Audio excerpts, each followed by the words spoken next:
Beauty and the Beast. Once there lived a merchant with his 3 daughters. Well, dear daughters, I'm off to the market. What would you like me to bring for you? Oh, Father, please bring me a beautiful dress. And I would like a lovely pearl necklace. And what can I bring for you, Beauty, my child? Father, I would be very happy if you could bring me a beautiful red rose. So the merchant set off for the market, and after finishing his business, he bought the dress and necklace for his 2 daughters.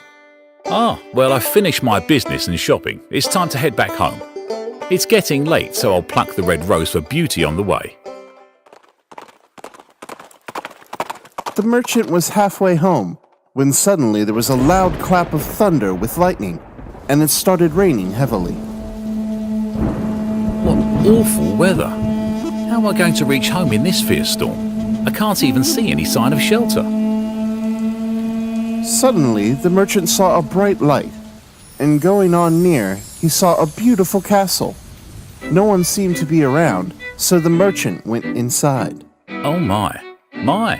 A castle in the middle of the woods. And what a fine spread on the table. Yoo-hoo! Yoo-hoo! Anyone there? Strange. No one seems to be around. Oh well, I hope the owner won't mind if I help myself to some food. The merchant ate a hearty meal, and then went to find a place to rest. This is indeed a beautiful castle, and the bed there looks so inviting. Just what I need. The merchant was very tired, and fell into a deep sleep, waking only when the sun peeked in through the windows. Oh, that was a good sleep. The weather seems fine now. I'll have a quick wash and make my way back home. Ooh, I can smell some heavenly breakfast. Once again, a very fine meal was laid on the table. The merchant had his fill, and was now ready to leave. I wish I could meet the owner of this castle to thank him, but can't see anyone around. Well, I guess I'd better be on my way. So saying, the merchant made his way to his horse, and was pleased to note that his horse had also been given fresh hay.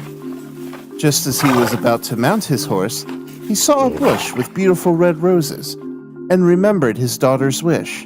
But as he plucked the rose, a horrible-looking beast dressed in royal finery glared at him from behind the bush, with eyes blazing.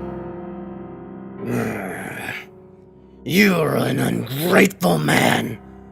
I gave you food to eat and my bed to sleep. And this is how you repay me? By stealing my beautiful flowers?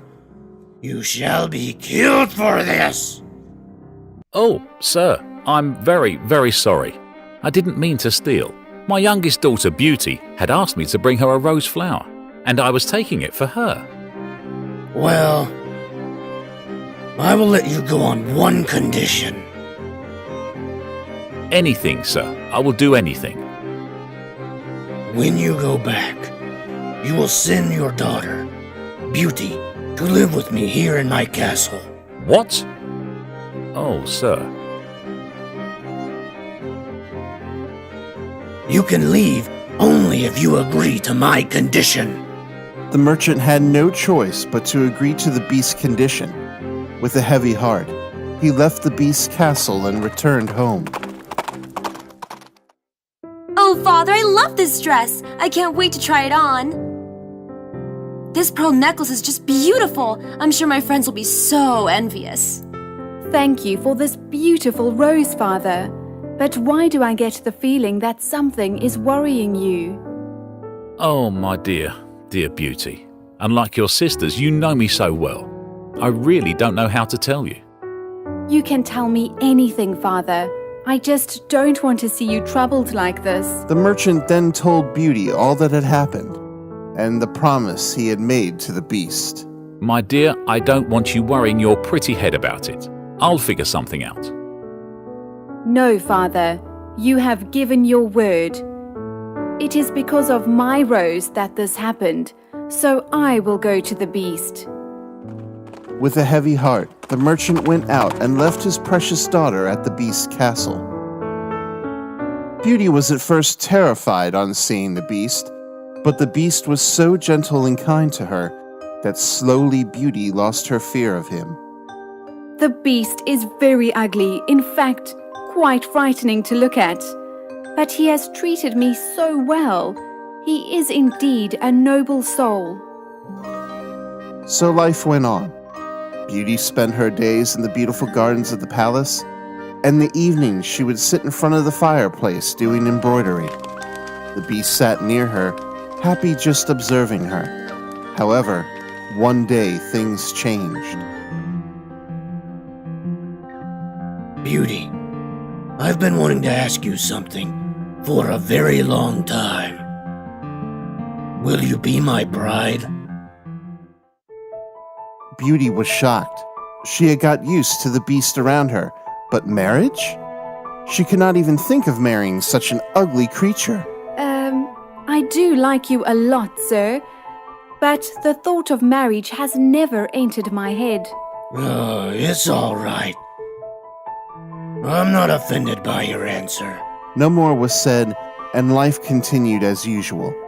However, the beast understood that Beauty was missing her family, and one day he gave her a magic mirror. My dear, I know you are missing your father and sisters.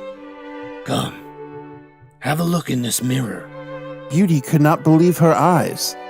There in the mirror she could see her father and sisters so clearly, though they were so far away. Oh, sir, you are too kind. I don't know how to thank you.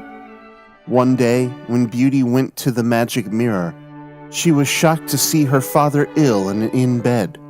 She ran up to the beast. Sir, I just saw my father in the magic mirror. He is ill and remembering me. Can you please let me go and visit him? The beast was very angry and stomped out of the room. However, when he saw how sad Beauty was, he went up to her. All right, Beauty.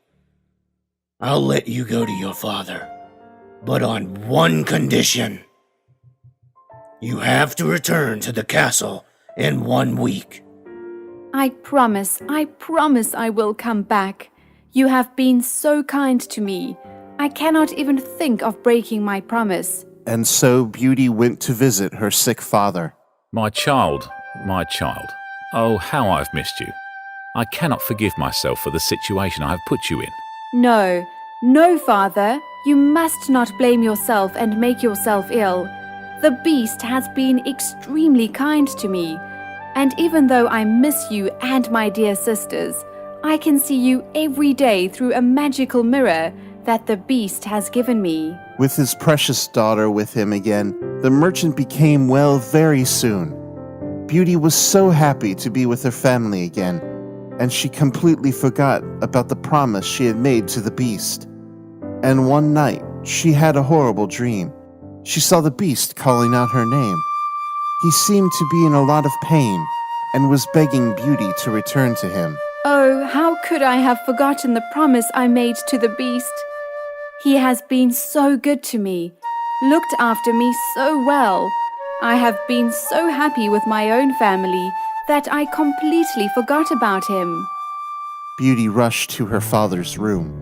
Father! What's the matter, my child? What's happened? Are you not well? I must leave immediately, father. I saw the beast in my dream. He was pleading with me to return and seemed to be in a lot of pain. I must hurry, father. If anything happens to the beast, I shall never be able to forgive myself. Yes, dear, you must go back. But why don't you wait until morning? No, father. I must not delay for a minute.